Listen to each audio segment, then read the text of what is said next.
നമസ്തേ. നമസ്കാരം. സാധാരണ കുറെ വർഷങ്ങളായിട്ട് വരുന്നവരെയൊക്കെ ഇന്റർവ്യൂ ചെയ്യുന്ന ശ്രീ നന്ദകുമാറിനെ, ക്രൈം നന്ദകുമാറിനെ ഇന്ന് ഞാനിന്ന് ഇന്റർവ്യൂ ചെയ്യാണ്. Thank you.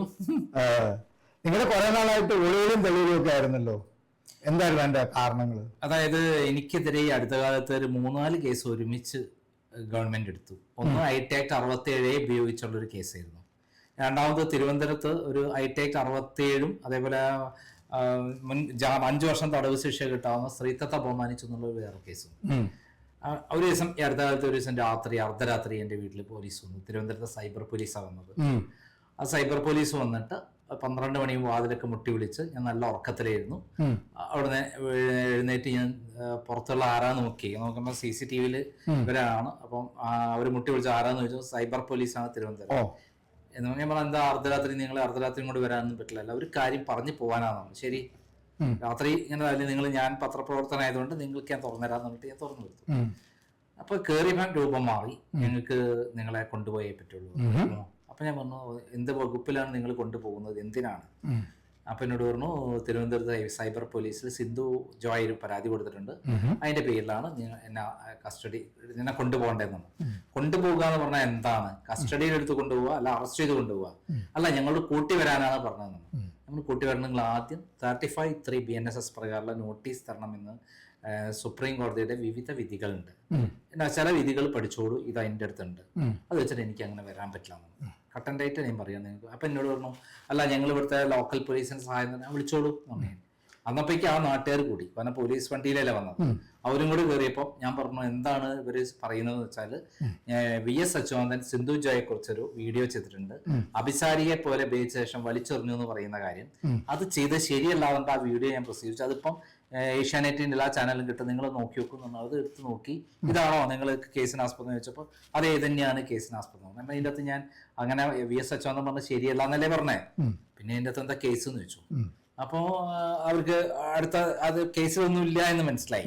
കേസേ ഇല്ല എന്ന് മനസ്സിലായതോടെ ഞാൻ പറഞ്ഞു, ഇത് സിന്ധു ജോയ് മറുപടി പറഞ്ഞിട്ടുണ്ട്, സിന്ധു ജോയ് കറിവേപ്പില പോലെ തന്നെ CPM വലിച്ചെറിഞ്ഞു എന്നുള്ള വീഡിയോ ഇതിൻ്റെ അകത്തുണ്ടെന്ന് പറഞ്ഞു.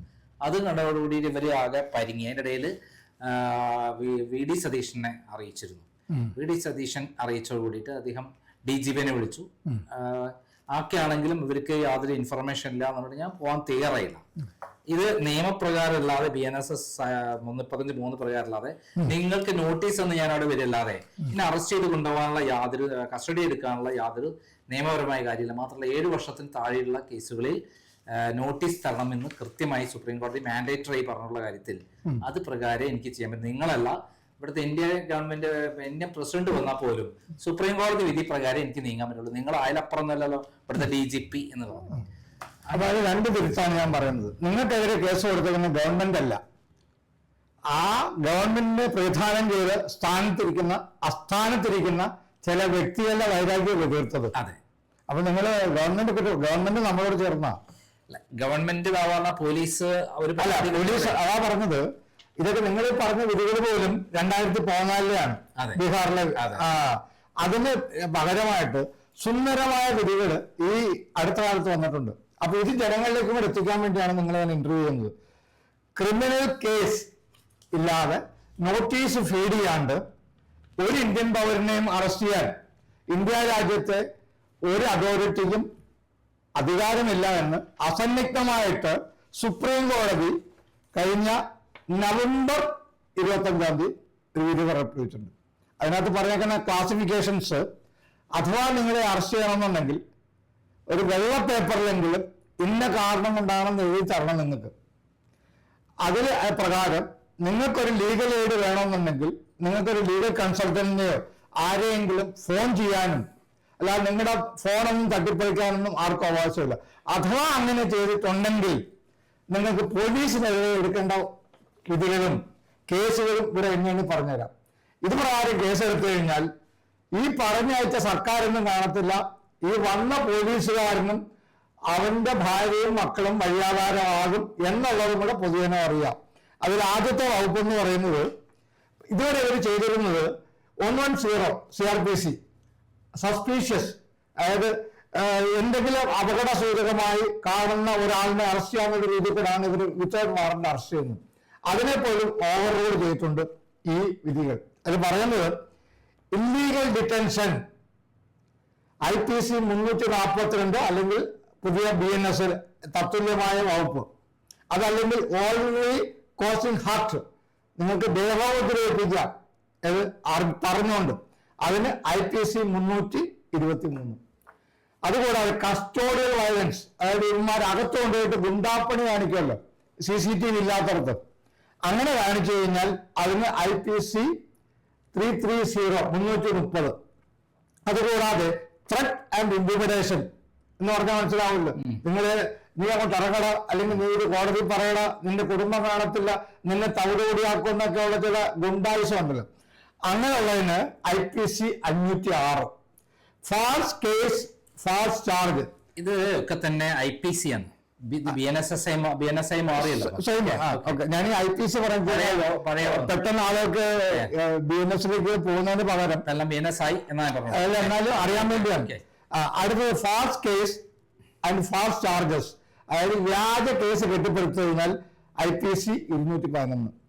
പബ്ലിക് സർവന്റ് ഡിസോബേയിങ് ലോ, അതായത് ഒരു സർക്കാർ ഉദ്യോഗസ്ഥൻ ആരുടെ അടിമയല്ല എന്നും നിയമത്തിനനുസൃതമായിട്ട് ജോലി ചെയ്യാൻ ബാധ്യസ്ഥനാണെന്നും ചായ്വോ ചരിവോ ഏതെങ്കിലും ഭരണത്തിനോടോ പാർട്ടിയോടോ ഉണ്ടാവരുമെന്ന് സത്യപ്രതിജ്ഞയിൽ ഒപ്പിട്ട് കൊടുത്തനുസരിച്ച് IPC 166A.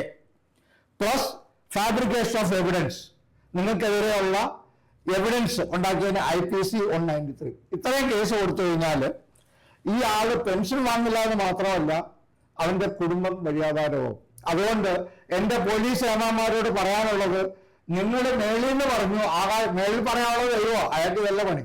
പിന്നെ ഗുണ്ടായിസം എന്ന് പറഞ്ഞു കഴിഞ്ഞാൽ ഇതൊന്നും പെർമനന്റ് ആയിട്ട് 25 വർഷത്തേക്കും 50 വർഷത്തേക്കൊന്നും ഒരു ഭരണാധികാരികൾക്കും തീരെ കൊടുത്തിട്ടില്ല. 5 കൊല്ലമാണ് ഇപ്പോഴത്തെ ജനാധിപത്യ വ്യവസ്ഥ അനുസരിച്ച്. അപ്പൊ 5 കൊല്ലം കഴിയുമ്പം ഇറങ്ങിക്കൊടുക്കേണ്ട കസേരയാണ്. അപ്പൊ അവിടെ ചാണം വെള്ളം വരെ തളിക്കാൻ അവിടെ ആളുകളുണ്ട്. അതുകൊണ്ട് പെർമനന്റ് ആയിട്ട് ഞാനിവിടെ ഇരിക്കും, ഞാൻ അനുഭവിച്ചൊക്കെ മറ്റുള്ളവർക്ക് അനുഭവിപ്പിക്കും എന്നുള്ള ചില വൈകല്യങ്ങളൊക്കെ ആണെങ്കിൽ അതിൻ്റെയൊക്കെ വിരാമം ഇട്ടുകൊണ്ടുള്ള നിയമങ്ങൾ വന്നു കഴിഞ്ഞു. അതിന്റെ നിയമം നിങ്ങൾ ഇതിനു മുമ്പ് പല പ്രാവശ്യം കോടതി വരാത്തതെന്നും നിങ്ങളുടെ ഓഫീസിലെ പല സാധനങ്ങൾ എടുത്തുകൊണ്ട് നശിപ്പിക്കുകയൊക്കെ ചെയ്തിട്ടില്ലേ? അതെ. അതിനൊക്കെ വന്നവർക്കെതിരെ കേസ് നിങ്ങൾ ഫയൽ ചെയ്യണം. അതിനു വേണ്ടുന്ന എല്ലാ നിയമസഹായങ്ങളും നമ്മൾ ചെയ്തിരിക്കും. നമ്മുടെ ട്രസ്റ്റ് അതുകൊണ്ട് അറിയിക്കാനാണ് ഞാൻ ഇപ്പം വന്നത്. എന്തായാലും എന്നെ കഴിഞ്ഞ ഈ പിണറായി സർക്കാർ വന്ന ശേഷം 2021 മുതൽ എന്റെ പേരിൽ ഏകദേശം 13-14 കേസാണ് എടുത്തിരിക്കുന്നത്. ഒന്ന് വീണ ജോർജിന്റെ കള്ളക്കേസ്, പിന്നെ വീണ ജോർജ് കൊടുത്ത കൊട്ടേഷൻ കള്ളക്കേസ്, അങ്ങനെ തുടങ്ങിയിട്ടുള്ള ഒരു 5-6 കേസാണ് മെയിൻ. പിന്നെ മുഖ്യമന്ത്രി വിമർശിച്ചു എന്നിട്ട് കേസ്, അതിന് കംപ്ലീറ്റ് ഓഫീസിൽ സാധനം എടുത്തുകൊണ്ടുപോയി കോടതി ഇടപെട്ട് സാധനം മടക്കി തന്നു.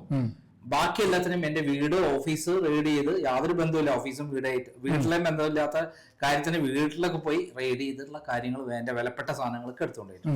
അതിനൊക്കെയുള്ള കോമ്പൻസേഷൻ പലിശ സഹിതം തിരിച്ചു കിട്ടാനും ആ വന്ന ഉദ്യോഗസ്ഥരാണ് കുടുങ്ങാൻ പോകുന്നത്. ഈ പറഞ്ഞു എന്നുള്ളതിനൊന്നും മേലിൽ നിന്ന് പറഞ്ഞു എന്നുള്ളതിനൊന്നും രേഖകളില്ലല്ലോ. ഇതിന് വേറൊരു കാര്യം, ഇത് പണ്ട് നമ്മുടെ MN ഗോവിന്ദനായിരുന്ന ചാലേ പണിക്കരുടെ ഒരു മരുമകനുണ്ടായിരുന്നു, കെയർ ഗേറുടെ ഒപ്പമൊക്കെ ഉണ്ടായിരുന്ന, അന്ന് ജയിലിൽ കിടന്നത്. അപ്പൊ അന്ന് കുടത്തിലാണ് ഇവര് മലം ചോദിച്ചുകൊണ്ട് പോകുന്നത്. അപ്പൊ ഇത് ഒരു മൂല കൊണ്ട് ഇടണം. അങ്ങനെ രാവിലെ ഇവർ ഇറങ്ങിയ സമയത്ത് ഈ മൂലയിൽ ഒരു കുഴി തുളയുണ്ടായിരുന്നു. അപ്പൊ പോലീസുകാര് ചാലേ പണിക്കരുടെ മരുമകനാണല്ലോ എന്നുള്ള ഒരു സ്ഥിതി കൂടെ കൊള്ളാവുന്ന തറവാട്ടിലാണെന്നൊക്കെ വിചാരിച്ച് ഈ പോലീസുകാർ ഇച്ചിരി മാറി എന്ന് ഇയാളെ നോണ്ടിറങ്ങി അതിലെ കൂടെ പോയി. അതിനുശേഷം അദ്ദേഹം മന്ത്രിയായി. കർമ്മദോഷം വേറെ പേടി അതോടെ നിൽക്കട്ടെ. അപ്പൊ ഈ 2 പോലീസുകാർ ഡിസ്മസ്ഡായിരുന്നു. അവർ തിരിച്ചെണ്ണം പറഞ്ഞ് you should have to do your duty, നിങ്ങൾ എന്നെ സഹായിച്ചതല്ലല്ലോ എന്ന് പറഞ്ഞു. അപ്പൊ ഇതും ഒരു അനുഭവമായിട്ട് പോലീസ് എംമാര് കാണണം, അറിയണം.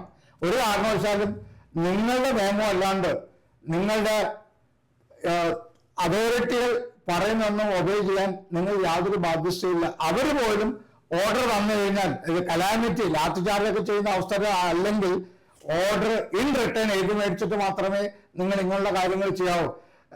1-2 IPSകാര് IASകാരെയൊക്കെ ഇങ്ങനെ റോഡിൽ വഴിയാകാരാക്കാന്നുള്ള അല്ലാണ്ട് ഈ വരുന്ന 50,000-ൽ പരം വരുന്ന പോലീസുകാരൊന്നും ആർക്കും കുത്തകയായിട്ട് എഴുതി കൊടുത്തിട്ടില്ല. അപ്പൊ ആത്മാഭിമാനമുള്ള പോലീസുകാർക്ക് പോലും ദുരഭിമാനം ഉണ്ടാക്കുന്ന അല്ലെങ്കിൽ നാണക്കേട് ഉണ്ടാകുന്ന രീതിയിൽ കൂടെ ഇനിയെങ്കിലും പോലീസ് സേവന്മാർ പെരുമാറരുത് എന്ന് നാട്ടുകാരെ അറിയിക്കാനോടാണ് ഞാൻ ഈ ഒരു ഇന്റർവ്യൂ, ഹ്രസ്വമായ ഒരു ഇന്റർവ്യൂ ശ്രീ നന്ദകുമാറായിട്ട് ചെയ്തത്. നന്ദി, നമസ്കാരം. നന്ദി, നമസ്കാരം.